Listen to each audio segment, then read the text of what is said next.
I always thought that the best JoJo stand for me, and I think you could get a lot of mileage out of this one. I don't know, like call it Queens of the Stone Age because I like the band or whatever. But the bit would be, I think, that I would get stronger or it would get stronger if we're arguing and I'm winning. But the argument could be about anything, and winning is purely just a vibes thing. So I would like interrupt the protagonist in the street and I'd be like, hey, what do you think is better, chocolate or vanilla ice cream? And they'd be like, what? And I'd be like, personally, I think the depth of flavor in vanilla bean is greater than anything you could get with chocolate. And they're like, what? And then I punch them and they fly through a wall or something. And then, whoa, and it's like, and the only way to win would be like make a compelling argument for the chocolate or something. I feel like you could get so much mileage out of that. Honestly, if done well and you have the right like ascension powers, I think you could get like that's like protagonist territory. I think you could get so much out of that, having like an annoying, protagonist who's speaks Japanese and just never shuts the fuck up. That'd be pretty good. If it's based on your perception of who's winning, you'd be unstoppable. Yeah, no, well, it would kind of work that way too, right? Because there's no like objective judge or anything. It would mostly just be like, how much do I think I'm winning? It wouldn't even matter if I'm right or anything like that. It would just be a conviction thing. I think you could get so much mileage out of that. Artemy looks so comfy right now. You can see his butt. What would be your stand name? I said my stand name. Queens of the Stone Age, because I like that band. I mean, it's just any band. It's not like there's any relationship between their powers and their band, the band name. Are you proud of me for going to a student encampment? Yes, absolutely. Higuruma in JJK does something similar, and I adore his band. Does anybody else feel like their ability to care about what happens in JJK is severely hampered by the fact that nothing fun ever happened? Like, man, in Naruto or One Piece, especially early on, you got so many hijinks. This is one of the things that makes One Piece really good, like on a long read. It's that the tone stays consistent. You had like really dark moments in the Arlong Park arc, along with comedy, and all the way up to like now, you still have it. Like there's a really good balance. It's not just, it doesn't just like keep getting darker and darker and darker or whatever. It doesn't do that. But with JJK, man, dude, the main trio never did anything together. There was a tweet about this, and it's true. They never did anything together, like at all. The only cute stuff they did together was in the anime extras at the end of the episode, and those weren't even in the manga, right? Or even if they were, they're just like a little bit, you know? It's not even, yeah. They did pre-Shibuya? No, they didn't! Go reread it or rewatch it. Pre-Shibuya, they didn't do shit together. The main trio never had like any trio adventure. There was like the one time that they were like at the very beginning when they were in that building together and the girl got like rocked because her powers are more esoteric than the other two. And then there was under the bridge overpass where they got separated immediately. They never did anything at all. Yeah, JJK needs filler. Yuji has known about the existence of Jutsu sorcerers for like half a year. Lol. Did you know that the entire story of My Hero Academia has taken place in the first year that Deku is in school? Like all of that has been in 1 year. The entire arc, everything, like the whole, it's like 1 year. Like motherfucker got a chance to shit. Dude never got a chance to do anything. There was never a time skip at any point. It'd be like if all of Harry Potter took place in Harry Potter's first year. Stop reading after the League of Villain arc. Is it good? No. Dungeon Meshi does this so well, the pacing is perfect. Dungeon Meshi's pacing works well because it's not a shonen where they like battle and level up or whatever they're not any stronger at the end of the series than they are at the beginning. Like they do an adventure. It's the story of an adventure. I feel like it's much closer to being like The Hobbit than it is a shonen. They don't, there's never a power up or anything. Yeah, they get more autistic over time, you know? I think you should buy the manga, Quoteth. It's good. No spoilers, Pazel Bob. Yeah, Vinland Saga's good. They do level up. Senchi's food actually helps. Don't be pedantic and contrarian. Seeing Freerin? Yeah. Hunter x Hunter takes at least a year between the start and Greed Island. Yeah, I do wish that they grew up a little bit more. You'd think, considering their age, that Gon and Killua would have grown up a bit, but I guess that's like artistic license for the story. It's just kind of funny that Gon looks exactly the same, like exactly the same, when he's a fresh-faced, apple-cheeked, little boy on the Whale Island or whatever the shit, as he heads off to the Hunter exam, and then like looking down at Kite's corpse 3 seconds before, you know, he does animal abuse at like Hiroshima levels of impact.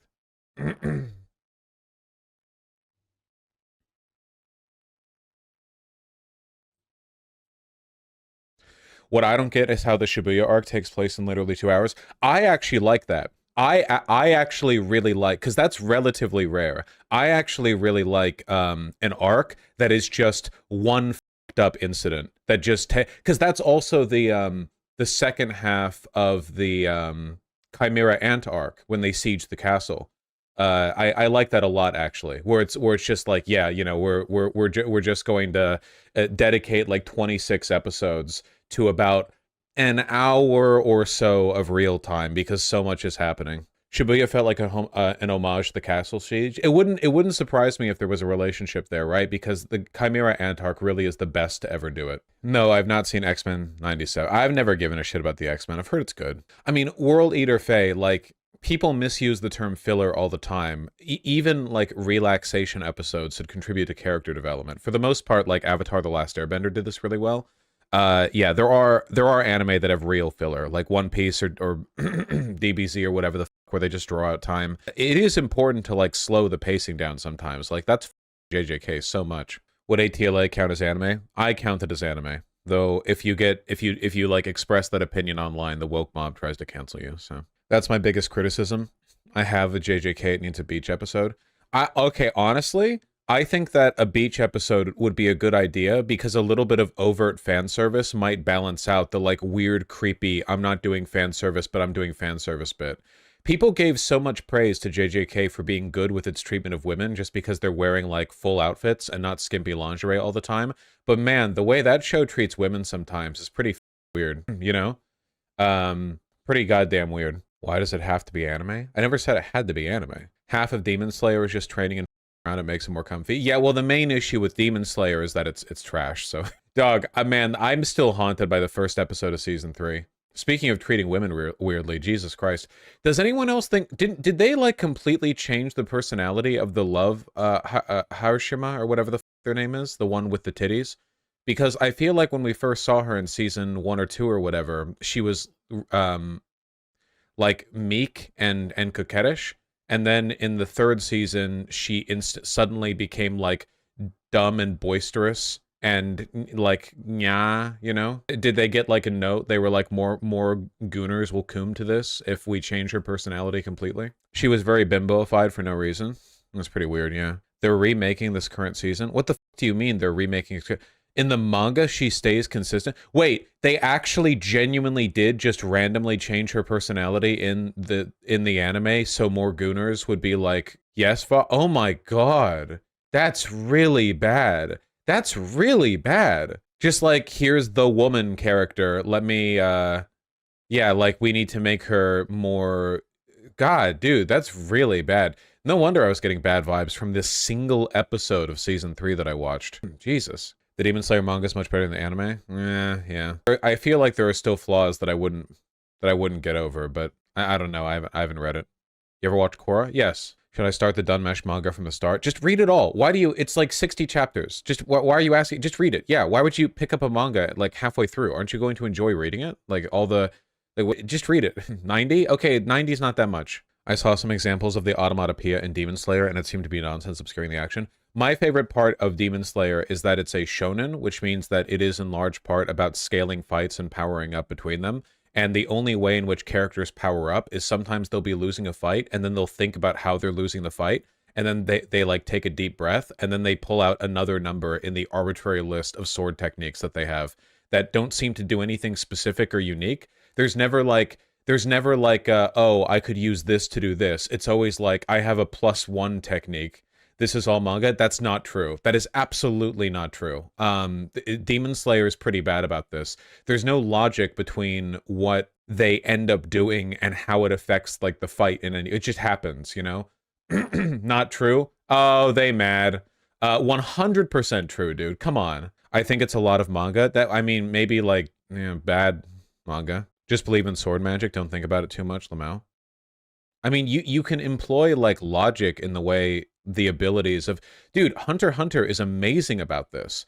In Hunter x Hunter, like the entire Nen, like you take like a PhD level doctorate course in nenology so that you can understand what the people are doing in their counters. There's literally a fight in the Chimera Antarc where one of the protagonists like folds his arms and he's like, "You idiot, you've not contemplated the consequences of your ability. In 8 hours, your doom is guaranteed." And then he wins. Like you can put thought in, you know. I never found the Nen system that complicated. I mean, by the standards, you know. They don't have to rationalize Demon Slayer. So I'm not saying they need to rationalize it. I'm saying that it needs to be narratively satisfying for it to be employed, and not just like, I am now going to do my attack +1, or attack +2, or attack +3. Like, the attack should, I don't know, mean something. I don't know. Whoa, Paul of Deep Fat Fry doesn't like me, Karl Marx? That's crazy. There's a theory that the Dark Continent was abandoned and Nen became secret for the same reason, that Nen is so complex that it led to so many people creating Nen beasts post-mortem. Yeah, Flevier, this is one of the things that I really wish they had fleshed out, because the secrecy of Nen makes no sense. Nen is so secret that people will take the Hunter's exam and then get secretly approached by a Nen trainer afterwards if they win, to like get taught Nen as the final test for becoming a hunter. But at the same time, there are like internationally broadcasted wrestling matches in a 2 million foot tall tower where people are like obviously using Nen abilities on each other, you know? Like you're literally watching like a guy split into two. Nobody could watch that and think magic doesn't exist.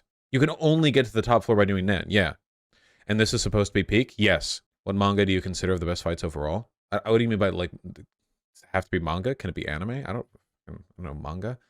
I don't know. I think they genuinely just think magic exists. I mean, it does, but like the announcers always seem baffled. Like, hey, yo, I'm here at the fight tower where everyone uses magic powers and wizardry on each other. Some guy just split in two to like punch a dude. I have no idea how that happened. This is only like the 800th time I've seen magic happen. You know, it happens literally every single fight. Inexplicable shit that can only be explained by magic keeps happening. I have no, I guess, professional curiosity into the continuous use of what is obviously magic, and the fact that every single time I walk by any of the top competitors, I feel like a chilling aura that makes me want to like collapse on the floor and die, you know? And I'm just like, I have no further questions. People think of it like wrestling. Oh yeah, dude, it's like all fake. And you see somebody split into 16 shadow clone jutsu before chopping a guy up in half. They're like, ah, yeah, okay, that was like a mannequin, you know? I mean, maybe that might be more plausible than the idea that that Nen is a secret, even though it gets broadcasted nonstop. Not to mention the fact that like none of the bodyguards for the mafia or the military in the, what is it, NGR, those guys didn't have Nen except for like 1 or 2 dudes. You'd think that like regular soldiers would be useless in a world where people can be immune to bullets and just NGO. Yeah, no, NGO is a different thing. NGL, thank you. Yeah. Like why would you ever use regular soldiers when you can just go like, yeah, I'm going to go pay every hunter I can find, you know, I'm going to get them on my staff list, and they'll be able to like single-handedly take down a country. Stands made more sense. Well, stand users were really rare. Nen doesn't seem that rare. I guess Nen users are rare. Yeah, they're rare, but they're being broadcast on national TV. Remember, it's a secret. It's not like stand users are having stand fights in a way that's like getting broadcast on national TV. Isn't a conventional weapon used in the Antarctic? Yeah, but that's clearly not good like interpersonal shit. Also, stands can't be seen. Yeah, also stands can't be seen. You also can't learn to use a stand. You could learn to use Nen, right? Yeah, that's another thing. Like, sometimes people can be taught to use Nen. A stand, like, you only get a stand if you've been pierced by the arrow. Or some other bullshit. And only stand users can see stands. Yeah, Flavier, and, like, one of them could take down a This is what I've always said about superpowers, man. If superpowers were real, there wouldn't be, like, a league of superheroes. There would be, like, an elite cabinet of special ops guys that every country desperately tries to hire from and to like do you know, like black ops work in other countries. So basically the boys, no, you just said the first thing that came to your head there, didn't I? What I just said, not what you just said. No, the boys are a corporate entity. I just said something and you were like, oh, The Boys is a thing that is not like normal superheroism. It must be like that. Your reflexive need to instantly, like, let's denigrate the thing that's being said by like haphazardly comparing it to the first thing that comes to your mind. I think that the Authority is the closest that comics ever got to a realistic depiction of what superheroes would be like. Ugh. Also, Stan users kind of take care of their own population because fate draws them together and they do fight a lot. Not to mention, Nen users are way the stronger than Stan users, right? Like, the strongest, Stan users are esoteric, but there are Nen users that, like, fully could just destroy the world. Certainly we saw at least one at the end of the Chimera Ant arc. Like, that guy was a planet-level threat. That guy was like a One-Punch Man villain. Towards the end, you know? There's a stand that stops time. Thank you, Lily Krem. I have seen one of the most popular pieces of animated media ever produced. I am familiar with the one stand everybody knows. Thank you. Go watch all of Hunter x Hunter, you know, and compare and like wonder, do you think Dio could beat Meruem, you know? Do you? Most stands are simple shit. One literally made food taste good. Yeah, that was a good one. That was one of the best episodes, man. I mean, Giorno and Johnny would be able to beat basically any Nen user we saw, but that's about it. Okay, but if you integrate the, like, power systems, you have to assume that either, like, stand users possess okay, think about integrating these systems, right? That would make stand users summoners, right? Like, they would be Nen users who have a pact that allows them to summon the stand, and that stand has their ability. Like, that's how you would integrate it conceptually. And with that in mind, they would still be limited by their power, and I don't think anything comes close to, like, at the end, you know? Like, not even a little bit, right? Like, you have to think, like, at some point, that level of power scaling, like, you hit a wall. But he lost, though? I mean, he lost to, like, radiation. That's worse, Lamal Vaush. That makes Johnny able to Nen bargain for even more infinite spin. Yeah, I guess so. I don't know. I mean, this is why you can't really do power scaling arguments between series. You can't actually do it. You could always say, like, yeah, Nen people couldn't be beaten by non-Nen people because Nen could block it, or Stan users could never, like, be beaten by Nen people because Stan is its own power. You could always, yeah. Yeah. I haven't seen a Red Bleach. I feel like Nen and Stan should be separate, meaning Stan users could learn Nen. That'd be pretty broken. What about devil fruit powers? I like devil fruit powers because they're not abstract or conceptual. They're pretty, they're understandable and they're very tangible. I like that. Sometimes I like the non-tangibility of magic. Like, for instance, I don't mind the way they handle magic in JJK. I mind the pacing. I don't necessarily mind. I don't mind, like, here's this new guy, and the new guy is like Shadow Empire Fortress Domain, and some bullshit happens, and like there's a bunch of flashing colors, and then like 3 seconds later half of downtown Tokyo is gone. I don't mind the esotericism necessarily, but I would mind it in One Piece where everything is so upbeat and cartoony and jovial. The closest thing we've seen to esotericism really is Luffy's awakened power, right? You know? Because like making everything a cartoon is pretty esoteric, I would say. Like that's pretty, you know, that's pretty out there. No catch up. Well, I'm caught up in the manga. I'm just saying that it's relatively esoteric compared to most of the shit that you can do with the devil fruits.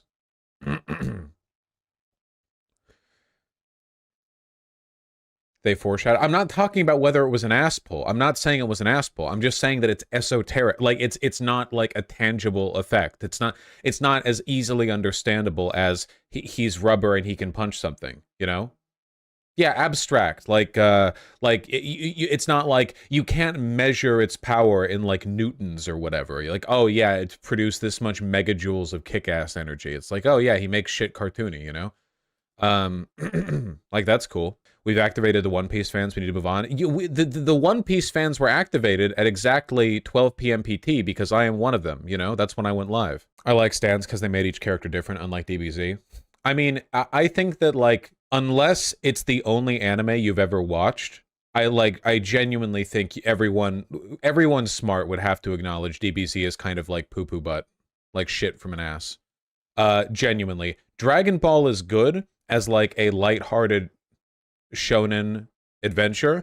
Dragon Ball Z and onward is like absolute ass. And Toriyama didn't even like writing it. Like it's common knowledge that the editors were like, yeah, man, give him another Super Saiyan level. And Toriyama's like, I gave him 6 already. And they're like, yeah, give him a 7th one.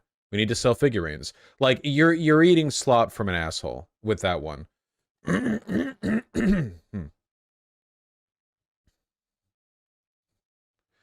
Why'd he do it then? What do you mean? He worked with Shonen Jump. He had an editor.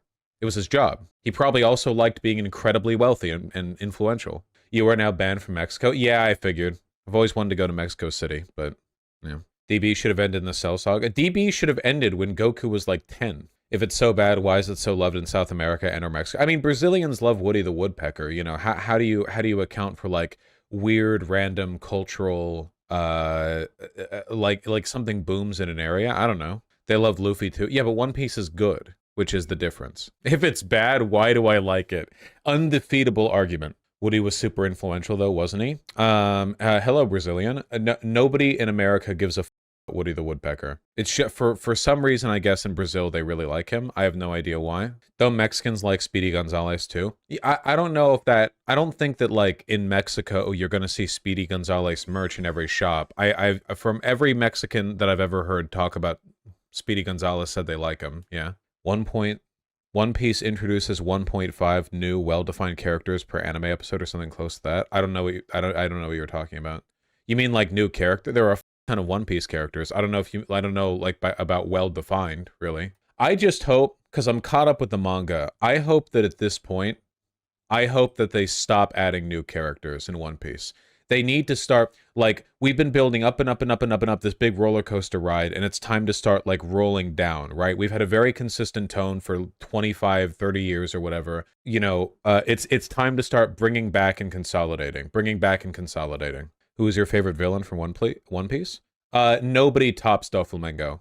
I'm sorry. The tension of the Dressrosa arc, nothing else comes close. IMO. I like 100%. Yeah, there are other great villains, but that one was just so good. There's something so good about an unapologetically evil character where basically no effort is put into making them redeemable, but it's not in like an indulgent way. Doflamingo is so over the top, but he also feels really realistic in the sense that that kind of like over the top flair feels perfectly appropriate given his life and his situation. It's just like it's like he's a psycho and he needs to go down. That was one of the most satisfying moments from the end of The Last Airbender 2, where they're talking to you know, Uncle Iroh, and Zuko was like, I know you're gonna tell me that I have to like get along with my sister, and I was like, no, you have to kill her. I'm sorry, Steven, I think we're gonna have to kill this girl. We're gonna have to kill this niece. So satisfying because we've had like 3 seasons of watching her be an irredeemable monster, and the most forgiving character in the show is like, oh no, you have to kill her. Actually, you will have to get her with hammers. Yeah, let's beat this girl. Yeah. That quote was actually early season 2. Was it? No, it wasn't early season 2. It was a little bit before the Agni Kai, right? Whatever. It's not relevant to my point. Yeah, exactly, Flavier. I do like it sometimes when characters who would otherwise be inclined to talk it out with the villain just get past that point. Because Luffy's kind of also like that in a way. Luffy's not like a Steven Universe, I can talk you out of being evil kind of guy, but he's pretty amenable to like, you know, he's not like vindictive, right? Like Luffy, you know, doesn't go for the kill, and if you indicate that you're a good person or potentially a good person, he's like on board with that. So it is satisfying to have that contrasted with like a completely irredeemable piece of shit. Oh man, this was quite the opening stunlock, huh? All right, well, we've reaffirmed our preferences. I honestly think they were pretty mean with Azula. Like, the girl is 15 years old. Zuko gets to be redeemed, but not his little sister. Yeah, but because Zuko and Azula were, like, not even a little bit alike. Like, they're not... like, what's the similarity except for them both being young, right? Zuko was always kind of tormented by what he had to do. He, of his own will, approached the gang and, like, asked for redemption. Azula only got worse and crazier with time. Her story was tragic, but like that's the point, right? Her having a tragic backstory doesn't mean that you just get away with it. Like sometimes they have to hit you with hammers. They have to beat you to death with the hammers, you know? Also, her backstory was less tragic than Zuko's, man. She was like the privileged child, you know? Like Zuko has way more trauma in his past. She just took it harder because she felt like literally Azula's main trauma is she's upset that her mom correctly identified that she was a monstrous sociopath. Like, literally, her backstory was like, even at a young age, my mother realized I was a sociopath, and I hated that she knew that about me. Like, she was like that, like, at 5. Like, it wasn't just the Fire Lord, man. I think she was just born without the empathy gene. I don't know. Yeah, I know they went a bit further with this in the comics, you know? I know they tried to, like, redeem her. I know. I'm just talking about the content of the show, not really, like, what they went into with the comics. They did some comics exploring, like, the post shit. There were yeah. I don't think they were that bad. I only saw a few of them, not all of them. Ember Island exposed her as a giga autist, too. It exposed her as, like, an actual sociopath. That, it wasn't... It's not just that she, like, thinks she has to do bad things to impress her dad or whatever. Like, she actually is a sociopath. Like mentally, she's compromised. Like, it's a disability with her. Except she also has, like, fire powers, so it's a problem, you know? We can extend more leeway to the psychopaths of the world if they don't have insanely OP blue fire powers, okay? That's my line, all right? If you're a psychopath, all right, you know, don't break the law, live and let live, whatever. You can live your life. I don't believe you should be locked up just for that. However, if you also have blue fire powers, that is the point where I think, you know, and you're the Fire Lord now. Okay, you know, I don't know. I think we should get the Rock out. Aang should have taken her bending away as well, lol. She deserved ever bending taken away more than... Wait, did they take her bending away in the comics? Why didn't Aang take her bending away? Are you telling me she deserved getting it back? There's no fucking way. She's crazier than Ozai. No, they didn't. Aang should have just taken the bet. Aang should have been a tyrant, man. You couldn't trust me with the role of the Avatar, gifted with the wisdom of the dragon turtle, okay? I would have been taking the bending away from everyone, even, like, remotely.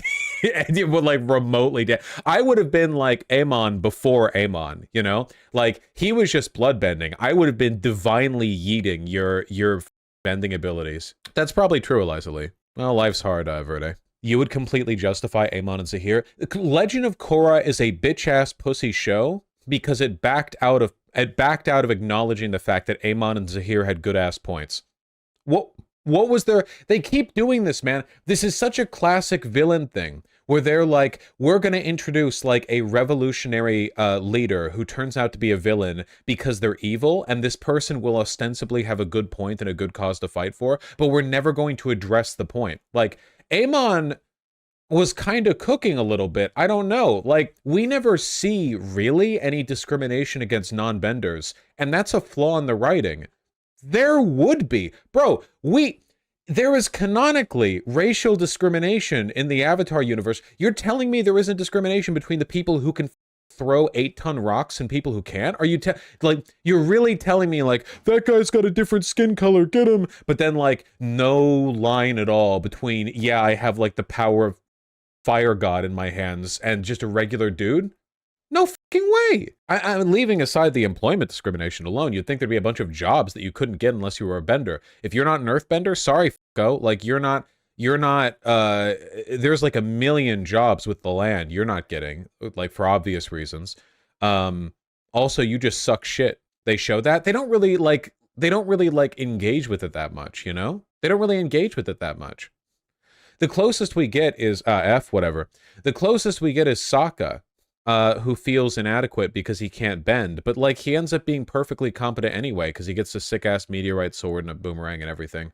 He does plenty of cool stuff. You had to be a specific kind of earthbender to be a cop. Yeah! All the cops in the Korra City thing, whatever, Empire, so whatever it was called. All the cops had to be metalbenders. They never... Republic City, thank you. Yeah, they never discussed that. They had such a good setup for it, too, given lightning benders powered the city. Could you imagine if they went on strike? It was genuinely a flaw in the writing that it never got examined. Like, I forgive them for not really getting into it with Avatar: The Last Airbender, because Avatar: The Last Airbender wasn't really about, like, exploring the internal conflicts within a society. It was about repairing the world from the invasion of an empire. Like, it wasn't... But, like, Korra was in one place, man. The whole thing was about, like, inequality between benders and non-benders, and they just don't engage with it at all. And same with Zahir. Zahir was completely correct, okay? Fuck everyone else. Zahir should have finished the job with Korra, okay? Honestly. Toph being a cop is the most anti-Toph thing to do. I actually disagree with that. A bunch of people think it's out of character for Toph to go cop. I disagree completely, because being like an authoritarian, burlish, like I'm gonna bully people into agreeing with me thing is completely in line, both with her and being a cop, you know? She loves bossing people around. She adores it. Everyone thinks that like Toph is some kind of principled anarchist because she rejects authority. Wrong, idiot. She rejects authority over her. That's not... Toph is not established as like a phenomenal egalitarian person. She's pretty selfish and you know, like domineering. Like what she would want, that was the thing that made the most sense to me. Everyone else is like, nah, she couldn't be a cop because she didn't like people bossing her around. Yeah, that's like every high school bully goes into the cop thing. Like that's the pipeline, you know? Yeah, she became the Melon Lord. You fucking dork-ass losers. Okay, let's do politics. Can we please move on? Hey, quick search for everyone who's used the phrase move on or next segment and permanently banned. God. Yeah, Toph would have joined the IDF is what I'm saying. Can we agree the beginnings was trash? The beginning of the stream? Yeah, they always are. You gotta warm up into it.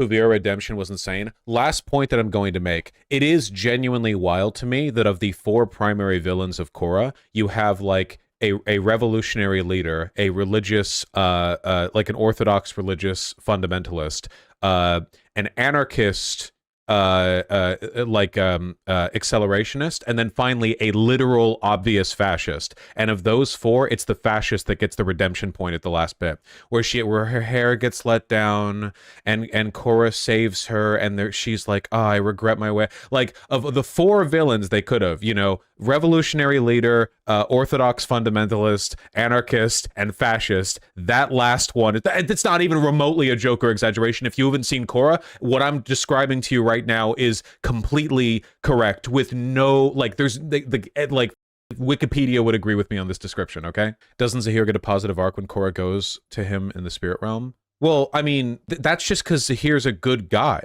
Zahir is nice to her to begin with because he's not full of hate. You know? And the only good treatment Zahir got in the last season was Korra visited him when he was in prison. Man lost his loved one right in front of him, learned how to fly from the grief, and they locked him in a cage in the ground. And the redemption he gets is Korra going to him and being like, hey, I need to, like, hey, you're an anarchist, you hate fascists, right? Like, I need to deal with a fascist. Can you help me?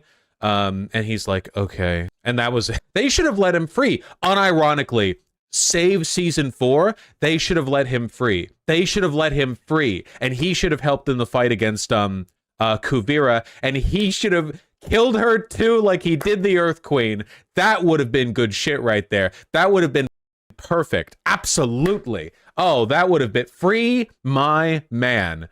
Man loves killing Earth Kingdom leaders. He loves that shit. I mean, you have to take into consideration his actions directly led to Kuvira's rise. I think that's true, but I also think that was like the choice of the writers, right? Like the writers chose to make that the case. They wanted a big new villain rising up in season 4. It made sense that the instability in the Earth Kingdom would lead, but like it could have gone another way entirely. It could have been like Zahir was like thoughtful and planned it out and killed the Earth Queen, but there were like underlying insurgent movements that took power afterwards, and now there was like a confederation that was leading the Earth Kingdom. The writers chose to make anarchy lead to instability, and I think they did him dirty. No, I agree it wasn't a completely unjustified writing choice, John Paul. I agree that like that could have happened. I just want him to be treated better. That would have been so good, Flavier. Honestly, I would have even been happy if Korra at the end had like had to talk Zahir down from killing Kuvira. Like maybe they beat Kuvira and Zahir is like, all right, gonna kill another Earth Kingdom bitch, and like grabs her by the hair and leads her over to a town square in Republic City. And Korra's like, no, no, no, no, no, no, no, no. And like the like very final conflict of it is like trying to stop Zahir from doing a public execution. Come on, would that not have, even if Korra had won the argument, would that not have, that would have been really good. As a final argument, that would have been very good. Like that being the last, like, you know, a conflict arc. Especially considering how strong Zahir is too, so it wouldn't just be like talking, you know, he could fight her out. Yeah, how about a little bit of ideology, huh? In this story that keeps threatening to engage with ideology but then fails at the last minute time and time again. What if we, like, you know, talked it out a little bit? What if Zahir made a compelling argument? What if Zahir was like, literally, look at her. She was about to destroy Republic City. She's a fascist. Like why should I not? Tell me why I shouldn't. And maybe you know, like Korra would have to like argue, like, you know, my predecessor Aang didn't kill the Fire Lord Ozai, but instead thought that taking her bending away was a better blah blah blah. And then it's like, well, I can't take her bending away. She's strong, you know. Well, why don't you arrest her? Well, we could arrest her. We could kill her, you know. I don't know. What if the show was about something? I think it's like unironically an indication of the ideological regression of Korra over The Last Airbender, that when Aang was deliberating whether or not he should have killed Fire Lord Ozai, he talks to his past lives, and the Earth woman, the Earth Kingdom woman, I forget her name, is like, hey, you should kill him. Hello, it is me, Kyoshi, thank you. It's me, Kyoshi. I lived for 200 years and basically de facto ruled the world during my life. You should kill him. I would kill him. You should kill him. Kill that guy. And you know what? The show never presents that as a bad idea. It shows that Aang is personally uncomfortable with it, but it's not like her vision fades and Aang is like, wow, she was crazy or whatever. Like, they don't do that, you know? I feel like that's a more mature acknowledgement of the, I guess, capital option than anything Korra did. Even The Last Air Avatar also said Ozai had to die. Oh yeah, that's true. That's true, yeah. So like a moral case for murder. I mean, considering the fact that the person that he was fighting was literally at the time of their fighting engaged in a continental genocide of the Earth Kingdom, I think that, like, yeah, a little bit. Like, he was like double Hitler, man. Like, he was like Hitler, except instead of Hitler, like, leading Germany, he had a magical ability that let him shoot, like, Auschwitz Cyclone B gas out of his hand, and he was flying over all of Eastern Europe with a blimp and firing it out of his hand. You know, I feel like in that instance, it would actually be okay to go up and kill him to stop him. They shouldn't have pussied out at the end. I think it's fine that they took his bending away. I don't think that was bad at all. It perfectly fit Aang's character. People say it's a bit of an ass pull, but, you know, the dragon turtle is like a legendary figure. I don't think that's pussying out at all. What I think is pussying out is giving Kuvira a moment of redemption. They didn't give Ozai a moment of redemption, did they? At the end, after Ozai has his bending taken away, he doesn't go, now that I've had my powers taken away, I realize life is precious. Like, they don't do that. He just tries to swing at Aang and then, like, falls over. Which is good. Like, that's more in character. Do you think the Fire Kingdom could have held the Earth Kingdom? No. I think it was, like, irrational in the way that fascism so often is. I don't think it was, like, a credible long-term occupation. It was just a lot of people would have died, you know? Also, Aang would definitely have killed him if he couldn't have taken his bending away. Blazing Roach, I think that is an amazing point. I think that is a phenomenal point. If Aang was never given another option, I genuinely think he would have killed Ozai. I genuinely think that, yes.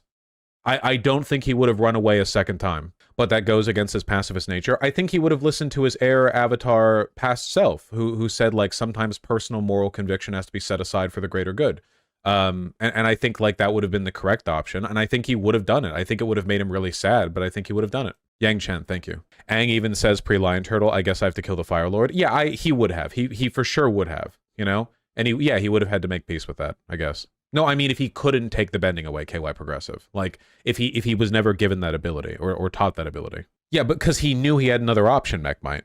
I don't think so, Vaush, because he almost redirected lightning and chose not to. Man, all of this is just making me want to rewatch the show, because that is one of the, like, unironically, one of the best moments in animated, like, in any fight, where Ozai fucks up and fires lightning at Aang, and he successfully redirects it because Zuko taught him how to, and you see Ozai, look terrified for a second when he realizes that, like Zuko, Aang has the ability to redirect it, and he was this close to dying in an instant before he chooses to fire it in the sky.